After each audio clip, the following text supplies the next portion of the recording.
Welcome back to the 165th episode of the Daily Flip podcast. I'm your host, Alex, and today we're going to be flipping through some of the top stories, including one talking about how the Biden administration and the presidency could actually help rebuild unions across the nation. One going over Vivek Ramaswamy's plan in order to cut the bureaucratic state down, and one coming from an activist who is on the ground on the Democratic side of the aisle providing insight for his party. And of course, we will end today with our daily delight, a story meant to leave you feeling positive and ready to take on the day. Now, that's enough rambling for me. Let's jump into our daily debate. So, does the modern executive branch have too much power? I have raised this one before, but it becomes ever more apparent during an administration such as the Biden administration, when they don't necessarily have control of all of Congress after this midterm election, and a lot of things has to be done through executive power, executive order, and we see a lot of these administrations also making very stringent rules, which are overseen by the executive branch. So does that branch have too much power? It's a pretty simple question. I want to hear everybody's opinion because it has been expanding for basically our entire lifetimes. If you're a part of Gen Z, most of the boomers' lifetime as well, ever since FDR and Woodrow Wilson set us on that path. All right, so let's jump into our first article, which comes from In These Times, How the Government Can Help Build Industrial Unions. So, no matter what your opinion on unions are, you can't deny that this has been a very, very important year for them.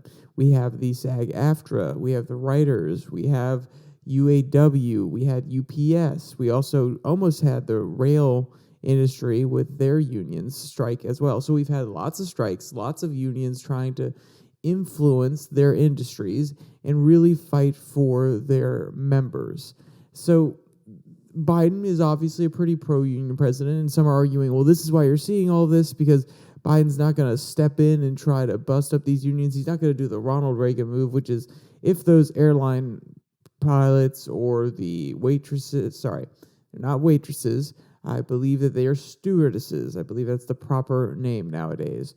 They're not going to, the government's not going to come in and break them up if they decide to strike. So that's why they're probably using this moment. And also, inflation is really high, so it's putting pressure on these unions in order to fight for more benefits or more pay for their members so that they don't get lost during this time of high inflation. And also, they've been weak for a while, so this is the time. Ever since 2008, if not before, there have been some different strikes across the industries, of course, and the railroads is a good example, but they started to pick up during the Biden administration too.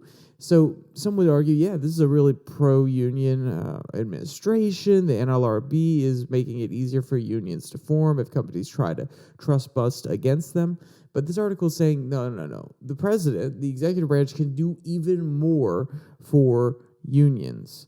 But let's really describe the union power and what this current moment of unionization, of union influence looks like. Quote, taking Biden's pro-union bona fides as real, it is common sense for organized labor to push him to activate the levers of government as far as humanly possible to strengthen unions before he is replaced by a surely awful Republican. The highlights of Biden's first term have been historic public investments in infrastructure and aggressively pro-labor NLRB that has begun to do the long task of bending labor law back in a helpful direction. If Biden wins the second term, the labor movement should think about pushing for direct material support for itself in a way that neither it nor the White House seem to have considered so far. So there's a little bit more to this quote, and we will go on to talk about it. But you see what they're doing here. They are saying, Biden, we know you're pro-union. You have shown to be pretty pro-union during your time in office. You have been, as he claims, the most pro-union president in a generation. And as some progressive people that I listen to really hear the other side of the aisle, they start to say, well, yeah, he's pro-union, but is he really that pro-union? Like, is he really going that far out of his way in order to appease these unions? He could be doing a lot more. And you can see this sentiment once again.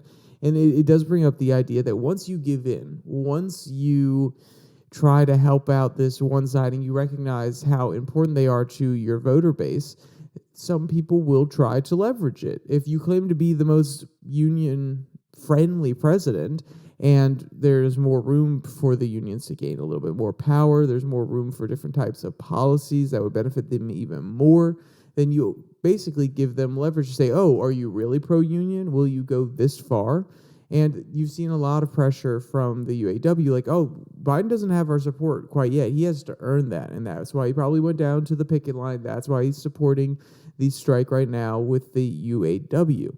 So, yes, he has been more pro-union than past presidents, and yes, from if you're a Republican listening to this, or you're someone on the other side of the aisle, like, he has already done so much for unions. But if you're on the progressive side of the aisle, you're like, yeah, he's done a little bit for unions, but he could do way more. And the author goes to give a little bit more context of the current situation. Quote, the miserable 6% union density in the private sector means that reasons for unions to think industrial today are pretty scarce. But there are pockets of American business where union density is high enough that you can see the industry-wide effects of union power. Hollywood, Nevada casinos, airlines, these are all places where middle-class jobs exist only because unions have gained so much power that they can credibly threaten to disrupt an entire industry. End quote. And this is really one of the fundamental, or the disrupting of the industry is a really fundamental part of this argument. You'll have lots of people on the left say, well, this is exactly how unions lever their position in order to gain a little bit of concessions from the people in power. They collectively bargain and they say, we are one block and we can shut down your industry. We can limit your profits. We can restrict what you can do by stepping off. And then, of course, Republicans, they're sitting there saying, whoa, why would we want to give the employees so much power as to knock down an entire industry? Why would we want to punish the business owners who may not be able to necessarily do anything, or maybe trying to keep some of their profits for themselves? Why should we allow the workers to have so much power in order to control the outcome or direction of the industry? And some people may think that is a little harsh, and some people may think that the progressive position is a little harsh, which is you're giving power to the people in order to screw over the employer. So there's, back and forth on both sides. Both sides can see or have their opinions on what is too harsh, but that is really what is at the root of this idea, which is, should you be able to completely cripple an industry united as a working union, or should you not be able to do it? That is really, really what's part of it. And I think that some people have really mixed opinions about union power in America because they grew up in a time when unions were really, really popular. Maybe their parents were even a part of them, but then they lived through a Reagan time when the economy was booming there for a little bit, and he had a really anti-union stance, and we've kind of had limited union power since then. So they've also seen an economy affected by major union policy or major union control. So people that are a little bit older have a mixed bag. Our generation hasn't seen many very active unions. We only really know them in theory. A lot of the big companies, Starbucks, Tesla, Amazon, they don't necessarily have unions. They actually actively, I don't want to say fight against it, not like union busting, but they definitely pursue tactics to not have unions pop up. So our generation doesn't necessarily know everything. We know about unions in theory, but we haven't necessarily seen these huge movements that can really shift how our generation thinks about these. So that's why this UAW strike, the UPS strike, all of these in this pro-union presidency with Biden, it will define the policy that people in Gen Z, this generation, take. If they see the UAW strikes and they're not looking for a new car, and they see that the strikers came away with more money, like the UPS guys, they may have a positive opinion. Maybe they have a family member who works in one of those plants. But if they have a strike and it keeps going, and then car prices go up because there's a limited supply, and Gen Z people who are coming right out of college or need one for a job, they have to go to a car dealership and have to pay more money in order to get that car, they're probably going to not be happy with the current union strike. So this is going to be a time that really defines how this generation thinks about unions, in my opinion, because it's the first time that we have seen such activity. And also, we have a president who, if he gets in for another 4 years with his sort of protection of the unions and everything he's done so far, we may see even more unions pop up because of his NLRB stance, but also more strikes because they realize that the president will back them and he won't step in and actually end their strike like he did with the railroad workers, because he was afraid that everything would get shut down and that it would actually be much more painful. That strike would be much more painful than the benefits that it would bring to the workers, which is one criticism of Biden, and that's why it's hard to really say that he's the most pro-union president ever. That's what the progressives point out. It's like, no, you actually stepped into the negotiations between the railroad union and the railroad companies, and you didn't actually fight for their pay time off. So that is one criticism that people level at him from one side of the aisle. So how does the government move forward and actually increase the amount of private sector unions? Because that's what this article is about. It's proposing, tactics or different styles of governance that the Biden administration, the executive branch, Congress, the legislator could impose in order to make a more union-friendly, if not more union-dense economy. Quote, "The most meaningful thing would be abolishing right-to-work laws altogether and creating harsh penalties for unfair corporate union-busting tactics. But that would mean passing a transformational bill like the PRO Act, which will likely never get through Congress as long as the filibuster exists. The NLRB may make it marginally easier for unions to organize, but the White House cannot change the basic truth. The UAW will have to find a way to win big. Costly, time-intensive union drives at big factories owned by well-capitalized companies in poor right-to-work states where the workers are being squeezed by local politicians and employers alike. Can such union drives be won? Yes, moreover, they must be won, or worker power in that industry will go away. Simple. There is a big difference between hard organizing campaigns and an impossible one. If hard union organizing campaigns were never successful, America would not be or would not have any unions. If we take the hostile political landscape and inevitable union busting as a given, large-scale organizing becomes partially a question of resources. The UAW must be able to train and pay a lot of good organizers and put them in a lot of places for a long time to build successful campaigns in these conditions. So, if you notice here, obviously they have two different approaches here. One is governmental and one is not. I want to talk about the more governmental one just because it's not necessarily as feasible, but they are giving a policy prescription, which I think is more interesting to talk about than, go on the grassroots and organize. Because unions have been doing this for a long time. They've had a long and hard road doing this in lots of different factories. But there is something, a part of the political agenda that they're pushing that actually would make it easier, which is abolishing right-to-work states. So I'll tell you now, I was born in Virginia, which is a right-to-work state. So I grew up underneath these policies.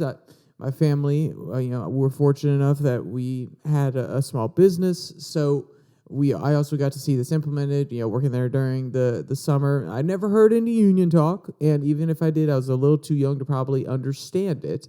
So there's this idea that in right-to-work states, they're actually undermining the unions, and they're purposely doing it. Corporations are purposely moving their plants there in order to stop unionization, and that is 100% true. Companies are doing that in order to get away from cities and towns and different states that don't actually have right-to-work laws. But right-to-work laws ensure that a member of the company does not have to be forced into joining a union. They don't have to pay union dues if they do not want to, because they're not a part of the union. They just don't want to be part of that organized. They can keep working when strikes go out, which can be very devastating for the union workers because, hey, okay, we're going on strike, and then half of the plant population is still working. So the companies don't necessarily feel the pain as much. But remember here, they're trying to make it seem like it is only a big business-oriented law. And while it does help big businesses too, it helps the citizenry, the population that doesn't want to be involved in a union, that doesn't want to get into the politics, that just wants to do their job because they love it, because they want to bring that paycheck home to their family. Now, does it always work perfectly? No policy ever does. And this has been something that the progressive side of the aisle, even the left, has been lampooning for a long time. Because when these right-to-work laws are there, it makes it harder to properly organize in these states, like they're talking about with these grassroots campaigns, because they have to actually go and convince every single person to join the union in order to have the most effective and most powerful union they can in that location. Whereas in other states, all they need is a majority of the population at the factory in some cases. Like, I'll be generous and say like 75%. And then the other people that work there will be pulled into the union. They'll have to pay union dues. But in right-to-work states, if there's one person that stands out, they don't have to pay the dues. They don't have to join if the rest of the population is becoming unionized. So it's a policy that's meant to help big business, but it's also meant to help the people, like I said, that want to stay out of it. And does it always work that way? Does it mean sometimes that companies could, in theory, get away with having a little bit more leeway? They don't necessarily have to pay their people as much because they're not afraid of them collectively coming together. But also, there's one aspect of this which I think is very, very not represented. And, that small business that I was talking about that my family has, I think that the reason there hasn't been a push to unionize at the small business, besides the fact that it's small, is because these small businesses have the opportunity to really care about the people that work there, to treat them as family, to provide really good benefits. And I'm not saying that if there's a union there, they can't try to do that. The union will actually fight for that. But there's this idea that unions are always a good thing with some people on the left, just purely on a superficial level. But remember this, the job of the union is to directly oppose the corporation. It is to build sentiment within the population of the workers that the company is screwing them over, or that the company could give them more. Guess what that does? That creates a hostile, or at least not as friendly of a relationship between management and the workers, the company and the workers. So when you're put onto hostile footing like that, maybe the company doesn't feel like being as friendly, being as straightforward, because they feel like, okay, well, they're going to fight for what they want anyway. And, I do love my employees, but obviously they don't like me. They don't think I'm doing enough for them, even though we're struggling to get by. So it can build animosity. Whereas if you don't have a union, sometimes, and I'm not saying it's the end-all, be-all, but from personal experience, if you don't have that hostility directly between management and the union, and you don't have the people at the bottom looking up and saying that the corporation is not doing enough for them, being riled up by a union, and you don't have the management looking down on the people saying, well, they just resent us and they don't understand what we have to do. When you don't have that sort of mentality, it makes it easier for you to concede and give more things to your people because you genuinely care about them. There's no malice going back and forth between you two.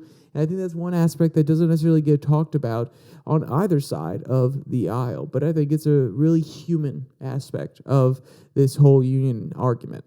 All right, so let's jump to our second article that comes from PolitiFact.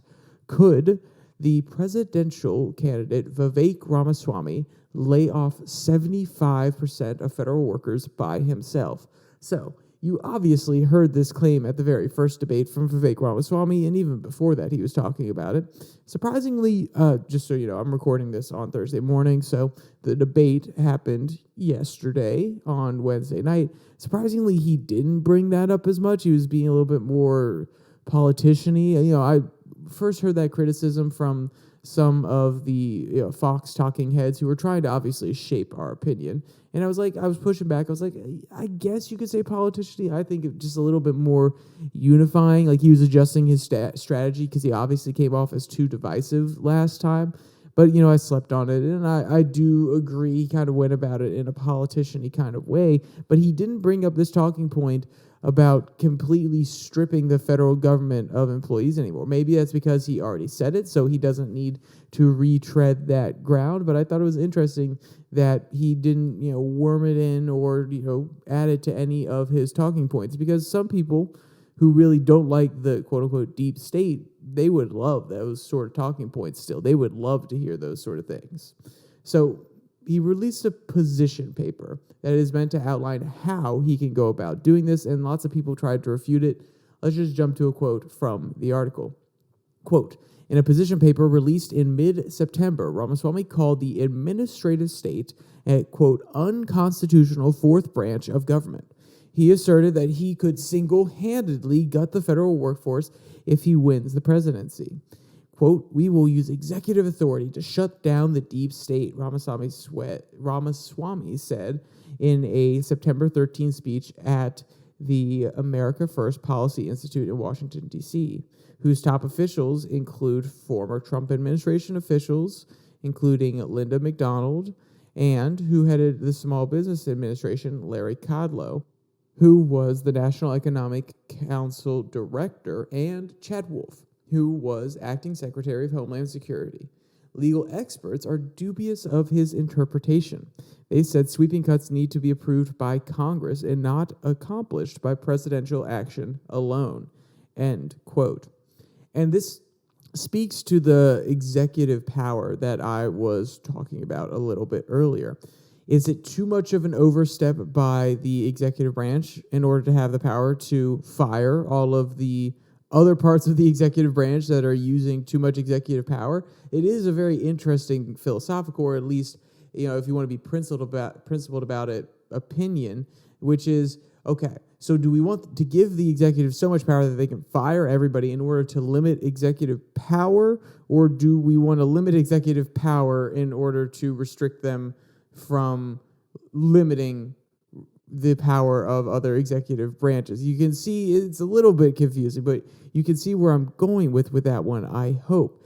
It's an idea that sounds really, really nice. And to be honest, I do not know all the legal in and outs, and I will present the counter argument from some of the people who say that he can't do it. Vivek basically goes forward and says, well, there was a law that was passed in the 1980s that says the Ramaswamy, if he's president, could appoint director heads who can choose what the workforce looks like and can fire people. And if those director heads don't actually comply with his mandate to fire part of the population that works underneath them, then he can replace them. And, it sounds pretty superficially pretty good. I don't necessarily know if he'll be able to fully shutter agencies. I think that will be extremely tricky, especially when Congress passed into law that these agencies should exist and then left up the creation and implementation of them to the executive branch, because that's how agencies work, such as the EPA. So we'll see how that one goes. And I still love that he's trying to swing for the fences here, these bold claims, but it does feel to me, even if he could just outright fire people, it feels like 75% is a high number. I would even say 50% is a high number, because you'll come up with realities that, okay, well, some of these, places, they do really critical functions of the current American system, and how can we eliminate them without causing a massive ripple effect? And I think that Ramaswamy, based on his switching from debate 1 to debate 2 and how he is constantly shifting, how he is constantly trying to listen to the base and appeal to them, which is not necessarily a bad thing. That's what politicians do. But when critical functions of the government are affected and then people get mad, I think he'll come directly up against the wall, which is popular opinion. And then guess what? He'll probably cut and run on some of the restrictions, or he'll try to say, oh, no, I promise it will be fine, guys. I promise. He is an executive, so maybe he's, faced public backlash in the past and he's able to put up with a little bit of dissension, but I don't know. It's not how he's running his campaign. He seems like a person that wants to try to cater to the base, and yes, he's willing to say some hardline things, but his base is what he wants to cater to, and he's constantly listening, working on his appearance, while still being a little bit roguish. But he kind of hemmed it in this time, because a lot of the criticism last time was he was being a bit abrasive, and he really wants to appeal to the people. So the second he goes through with this policy and he gets some backlash, we'll see if he would actually go through with it, if he'd be able to stick with it. I don't know. Just based on what I've seen currently, I don't think he could. But what are the counter arguments against this? Quote, creating and maintaining federal departments is a joint process involving Congress and the president, Keefe said. Congress isn't a private sector style board of directors, he said. It shares policymaking authority with the president, and the president cannot act unilaterally. A president might want to eliminate agencies, but to do so, the president would need Congress's approval. A president might want to eliminate large numbers of employees, but here again, that would require an act of Congress. That was Anne Marie Lafaux, a West Virginia University law professor. She says she's a bit skeptical about Ramaswamy's argument that it would win in court, end quote. So you can see lots of divisiveness here, lots of back and forth opinions. Ramaswamy thinks he is legally able to do it, and other people are saying it's probably not likely. I feel as though there's a tricky middle ground here. I think if it went to the Supreme Court, Ramaswamy may be able to get away with it, because while Congress and the executive are meant to be checks on one another, I would say they should be checks on one another in a pure constitutional sense. They should be checks on one another for expanding the power of the executive and the power of Congress. And even if Ramaswamy is taking a little bit more executive power, in order to limit the power that that branch has overall, I think there could be not saying it, truly based in lawfare or in the Constitution, but simply in the principle of the matter that he's actually he's using the executive power to limit his agency, not expand it, and therefore he's actually bypassing the checks and balances that the power balance between Congress and the executive. Maybe. That one just kind of popped into my head. So, if it sounds crazy, if you're a lawyer, throw it down there. Tell me why I am so wrong. Or if you're a lawyer and you think I'm right, tell me why I'm so right. I'd love that one too. All right, let's jump to our final article. It will be a really quick one. It comes from Daily Kos. Bill Hunn, a progressive Democratic activist, has a message we need to hear sooner rather than later. So this is obviously talking to a more Democratic base. It actually comes from Daily Kos, where they stand. At least if you've listened to some of the past podcasts, you'll know the angle that a lot of their authors take. But this is a progressive activist who's on the ground talking to people, and he's trying to give a warning to the Democratic Party about the upcoming election. Quote, I am a progressive activist journalist. As a former engineer and software developer, I love numbers, statistics, facts. Mixing politics with these skills makes it clear that economic policy is prompted by progressives are much more superior mathematically than all the machinations from the corporate-centric narrative that antiseptically enslave the American worker and the working class and the middle class. He goes on to shout out his radio show, and then he says, quote, I visit directly with people, Democrats at Democratic clubs, and socially with people of all ideologies. Unfortunately, what I find is that the party leadership rarely gets the pulse of its base correctly. And this is really something that people have been alleging for a long time, both Republicans and Democrats. They are out of step with their base. They are in their Washington bubble. They're not on the ground listening to people. And of course, there are senators, there are congressmen that are doing it, but there's been a long-term criticism of the party as a whole that they are not in line with the base that is supporting them. And Hunn has some pretty strong words about why they need to wake up. Quote, the bipartisan infrastructure bill was a net positive, but had it not been biased to big business, it would not have been a bipartisan bill or passed for that matter. It benefits the business class more than the average citizen. They should also be concerned about wage growth disparities, with the average seeming positive, but many people not experiencing significant increases. The problem of policy making favoring businesses over citizens must be underscored. Hunn's message serves as a wake-up call to the Democratic base, highlighting the importance of policies directly benefiting the populace and not filtering through corporations or the wealthy elite, end quote. And this is from the Democratic perspective. And you could even argue that it's from the Republican side. If they really want to be pro-business, which I'm not saying that one party is more pro-business than the other, because I think they both have their business interests that they love.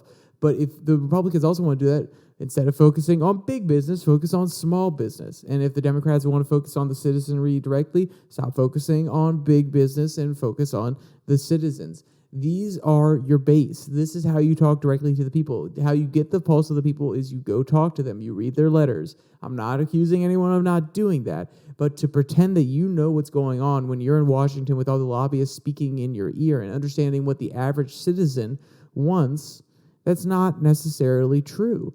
And I'm not trying to just lampoon lobbyists. I have done this before. I'm not just trying to lampoon the politicians and say, oh, they only care about the Washington game. No, I'm not saying that it is genuine malice. I'm saying that if you're still locked in Washington, if you just stay there, if you only have friends in those circles, guess what? You're not going to be able to experience the other people out there, the base that you're trying to fight for.